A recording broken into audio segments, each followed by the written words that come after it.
Hello dear aspirants, આપ સર્વેનું અમારી YouTube channel game changing સાયકોલોજીમાં હાર્દિક સ્વાગત છે. આજના વિડીયોમાં આપણે પ્રોબેશન ઓફિસર, ચીફ ઓફિસર તેમજ અન્ય કેટલીક પરીક્ષાઓ માટે જે સ્વાસ્થ્યલક્ષી સરકાર વધારે ફોકસ કરે છે, એટલે કે લોકોના સ્વાસ્થ્ય ઉપર ફોકસ કરે છે, તો એ અંગે ટોબેકો કંટ્રોલ એક્ટ. આપ સૌ જાણો છો કે તમાકુનું સેવન કરવું એ સ્વાસ્થ્ય માટે ખૂબ હાનિકારક છે.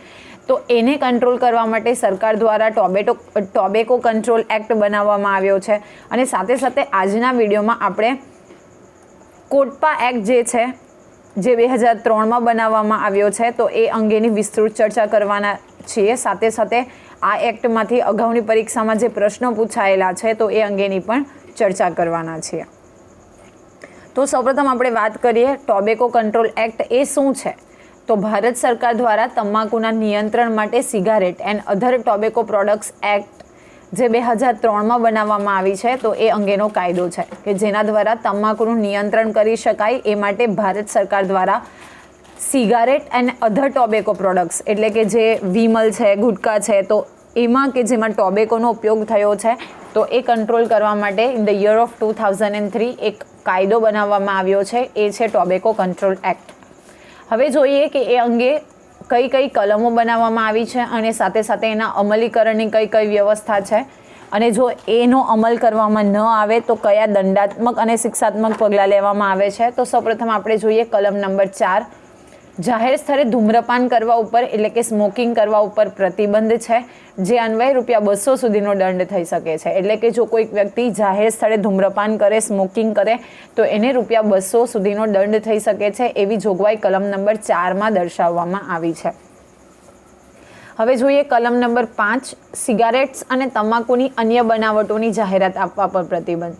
જો કોઈક કંપની અથવા તો જો કોઈક સેલર સિગારેટ અને તમાકુની અન્ય બનાવટોની જે જાહેરાત છે, એ જાહેરાત આપે છે, તો તેની ઉપર પણ કાયદાકીય પગલાં લઈ શકાય છે. એટલે કે જાહેરાત આપવા પર પ્રતિબંધ છે, મનાઈ છે, ફોરબિડન છે, નથી કરી શકાતું. હવે જોઈએ કલમ નંબર 6A. 18 વર્ષથી ઓછી ઉંમરની વ્યક્તિને કે વ્યક્તિ દ્વારા તમાકુના વેચાણ ઉપર પ્રતિબંધ.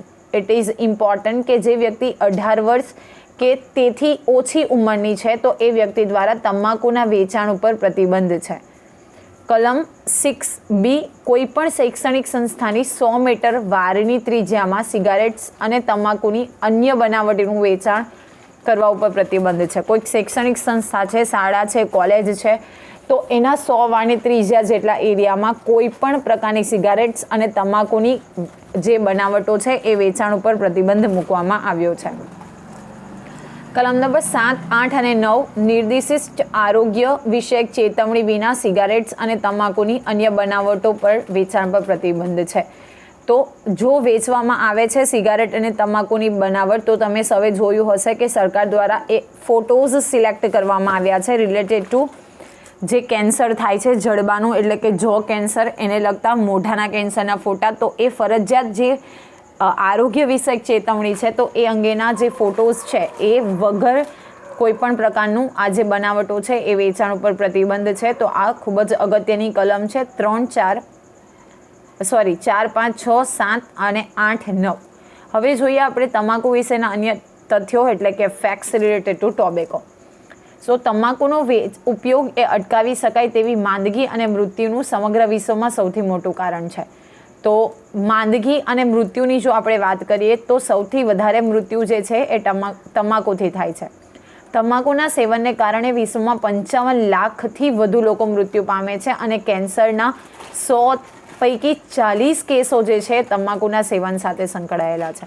તો જનરલી તમાકુ સેવનને લઈને 55 લાખથી વધુ જે લોકો છે એ વર્ષમાં મૃત્યુ પામે છે. અને સાથે સાથે આપણે જો કેન્સરના 100 કેસીસ લઈએ, તો આઉટ ઓફ ધીસ 100, 40 કેસીસ એવા છે કે જે આ ટોબેકોના સેવન એટલે કે ટોબેકોના ઉપયોગથી થાય છે. મતલબ 40% cases are connected with the uses of tobacco.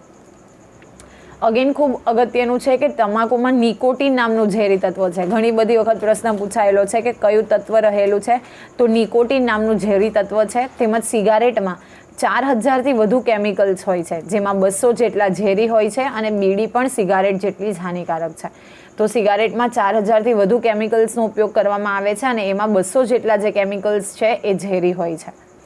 નાવ તમાકુના સેવનથી થતી અસરો કઈ કઈ ઇફેક્ટ્સ જે છે એ તમાકુના યુઝથી થાય છે, તો લકવો, હૃદયરોગ, ફેફસાના રોગો, અંધત્વ, નપુસંગતા, cancer.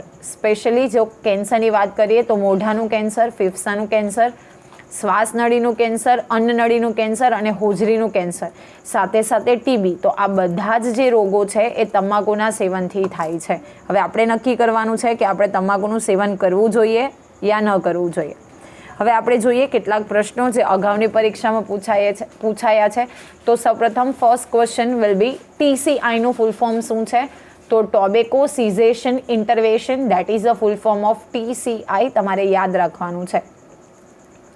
Tobacco helpline toll free number શું છે? તો આ લિસ્ટ ચાન્સીસ છે કે પૂછાઈ શકે. 180011045056, 1800110456. This is the tobacco helpline toll free number. Again, it is important. COPTA, COTPA એનું ફૂલ ફોર્મ શું છે? તો સિગારેટ અને તમાકુ ઉત્પાદનનો અધિનિયમ, જેનું ફૂલ ફોર્મ થશે cigarettes and other tobacco products act 2003. Apart from that, prohibition of advertisement and regulation of trade and commerce, એટલે કે કોઈપણ પ્રકારની એડવર્ટાઇઝમેન્ટ કરવી સિગારેટ કે ટોબેકોના વેચાણ ઉપર, તો એના રેગ્યુલેશન્સ છે. બિઝનેસ કરવો, ટ્રેડ કરવો, પ્રોડક્શન કરવું, સપ્લાય અને ડિસ્ટ્રીબ્યુશન કરવું, એ પણ આ 2003, એટલે કે આ જે cigarette and other tobacco production act છે, કોટપા એક્ટ, તો એની અંદર છે. શું શું છે? તો prohibition of advertisement and regulation of trade and commerce, સાથે સાથે production and supply and distribution. જે આ COTPA એટલે કે કોટપા જે એક્ટ છે એ ક્યારે અમલમાં આવ્યો છે? તો 18મી મે 2003ના રોજ એને પસાર કરવામાં આવ્યો વિધાનસભા પાર્લામેન્ટની અંદર, અને એનો અમલ જે છે એ 1 મે 2004ના રોજથી થયો. તો આપણો પ્રશ્ન છે ક્યારથી અમલમાં આવ્યો? તો આન્સર આવશે 1 મે 2004ના રોજથી અમલમાં આવ્યો, અને પસાર ક્યારે થયો હતો? તો 18 મે 2003ના દિવસે. હવે જોઈએ કેટલા વર્ષથી નીચેના વ્યક્તિને તમાકુ વેચવા કે ખરીદવા ઉપર પ્રતિબંધ છે. તો અગાઉ આપણે ચર્ચા કરી એ પ્રમાણે 18 વર્ષથી નીચી વયના તમામ વ્યક્તિને ટોબેકો વેચવા અને ખરીદવા ઉપર પ્રતિબંધ છે. આ પણ આપણે હમણાં ચર્ચા કરી કે તમાકુ ખાવાથી કેવા પ્રકારના રોગો થઈ શકે છે. તો કેન્સર, મોઢાનું, ફેફસાનું, અન્નનળીનું, શ્વાસનળીનું, હૃદય રોગ, ક્ષય, ન્યુમોનિયા, દમ, નપુસંગતા દમ એટલે કે ટીબી, તો એવા પ્રકારના રોગો થઈ શકે છે. નેક્સ્ટ છે જે COTPA એક્ટ છે, તો એની કલમ નંબર 4માં કયા અધિનિયમની જોગવાઈ છે? તો જાહેર સ્થળે ધૂમ્રપાન કરવા ઉપર પ્રતિબંધ. આપણે જોયું કે આ કાયદાની કલમ નંબર 4માં ઉલ્લેખ કરવામાં આવ્યો છે કે જાહેર સ્થળે ધૂમ્રપાન કરવા ઉપર પ્રતિબંધ છે, અને 200 રૂપિયા સુધીનો એ બાબતે દંડ પણ થઈ શકે છે. નેક્સ્ટ ક્વેશ્ચન કે આ કાયદાની કલમ જે છે એ 5માં કયા અધિનિયમની જોગવાઈ છે? તો સિગારેટ્સ અને તમાકુની જાહેરાત આપવા ઉપર, એટલે કે કોઈપણ પ્રકારની એડવર્ટાઇઝમેન્ટ કરી ન શકીએ એવી જે જોગવાઈ છે એ જે આ એક્ટ છે તો એના 5મા નંબરની કલમમાં એનો ઉલ્લેખ છે. નેક્સ્ટ છે COTPA, દેટ ઇઝ કોટપા જે કાયદો છે એનો કલમ નંબર 6A કયા અધિનિયમની જોગવાઈ છે? તો 18 વર્ષથી નીચેની બાળકોના ઉંમરના તમાકુ વેચવા કે ખરીદવા ઉપર પ્રતિબંધ છે. 6B કયા અધિનિયમની જોગવાઈ છે? તો શૈક્ષણિક સંસ્થાઓની આસપાસ 100 વાની ત્રિજ્યામાં આવેલા વિસ્તારમાં તમાકુ કે તમાકુની બનાવટો પર પ્રતિબંધ. આ જે COTPA એક્ટ છે એની 6B નંબરની કલમમાં એવું દર્શાવાયું છે કે શૈક્ષણિક સંસ્થાઓની આજુબાજુની 100 વાની ત્રિજ્યામાં કોઈ પણ તમાકુ અથવા તો તમાકુની બનાવટો અંગેનું વેચાણ ન કરી શકાય. COTPA જે એક્ટ છે એની 7, 8 અને 9માં કયા અધિનિયમની જોગવાઈ છે? તો નિર્દિષ્ટ આરોગ્ય વિષયક ચેતવણી વિના સિગારેટ્સ અને તમાકુની અન્ય બનાવટોનું વેચાણ કરવા પર પ્રતિબંધ. મેં તમને અગાઉ જ કીધું કે એડવર્ટાઇઝમેન્ટ આવે છે મોંના કેન્સરની કે જડબાના કેન્સરની, તો એ અને પ્લસ ચેતવણી, ત્યાં લખેલું હોય છે કે ચેતવણી, તો એના વિના કોઈ પણ પ્રકારની બનાવટોનું વેચાણ થઈ ન શકે. વિશ્વ તમાકુ નિષેધ દિવસ ક્યારે ઉજવવામાં આવે છે? અગત્યનો સવાલ છે. 31 મેના રોજ વિશ્વ તમાકુ નિષેધ દિવસ ઉજવવામાં આવે છે. તમાકુમાં કયું ઝેરી તત્વ રહેલું છે? તો નિકોટિન. આપણે અગાઉ ચર્ચા કરી. જો આ કોટપા એક્ટ છે એનો કલમ નંબર 4નો ભંગ કરવામાં આવે તો શું સજા છે? તો વ્યક્તિગત અપરાધી દીઠ 200 રૂપિયા સુધીનો દંડ. તો કલમ નંબર 4માં આપણે જોયું કે કોઈ માલિક, વ્યવસ્થાપક અથવા તો અધિકૃત અમલદાર હોય તો એ અંગેનું આ દંડ લઈ શકે છે. જાહેર સ્થળે થયેલા અપરાધોની સંખ્યાની સમકક્ષ દંડ હોય છે. એટલે કે જો જાહેર જગ્યા ઉપર આપણે સ્મોકિંગ કરતા પકડાઈએ તો 200 રૂપિયા સુધીનો દંડ લેવાની જોગવાઈ છે. હવે વાત કરીએ તો આ કાયદો જે છે એને કલમ નંબર 6A ભંગ કરવામાં આવે તો શું સજા છે? તો 200 રૂપિયા સુધીનો દંડ થઈ શકે. 6B ભંગ કરવામાં આવે તો પણ 200 રૂપિયા સુધીનો દંડ થઈ શકે. અને 7, 8, 9 ભંગ કરવામાં આવે તો ઉત્પાદક તરફી આપણે વાત કરીએ તો જો પ્રથમવાર ગુનો કરવામાં આવે તો 2 વર્ષ જેલની સજા અને ₹5,000 સુધીનો દંડ. જો બીજો ગુનો કરવામાં આવે તો 5 વર્ષની સજા અને ₹10,000 સુધીનો દંડ. એ ઉત્પાદક તરફ છે. હવે વાત કરીએ વેચાણ અથવા તો છૂટક વેચાણ કરવામાં આવે તો સૌપ્રથમ વખત ગુનો તો 1 વર્ષની સજા, ₹1,000 સુધીનો દંડ. બીજી વખત ગુનો કરવામાં આવે તો 2 વર્ષની સજા અને ₹3,000 સુધીનો દંડ વસૂલવામાં આવે છે.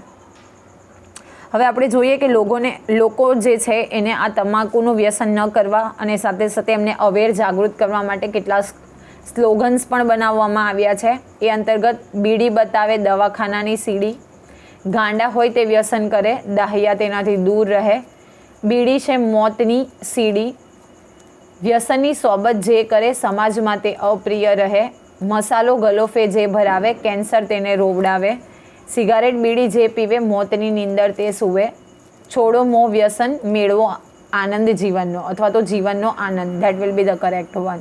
તો આટલા સ્લોગન આપીને સરકાર લોકોને અવેર કરે છે કે કોઈ પણ પ્રકારનું તમાકુનું સેવન કરવું જોઈએ નહીં. તો આશા રાખું છું કે આ વિડીયોમાં તમને સમજ પડી ગઈ હશે અને જો તમને આ પસંદ પડે તો લાઇક કરજો, શેર કરજો અને જરૂરથી અમારી ચેનલને સબસ્ક્રાઈબ કરજો. Thank you for watching the video. Have a nice day.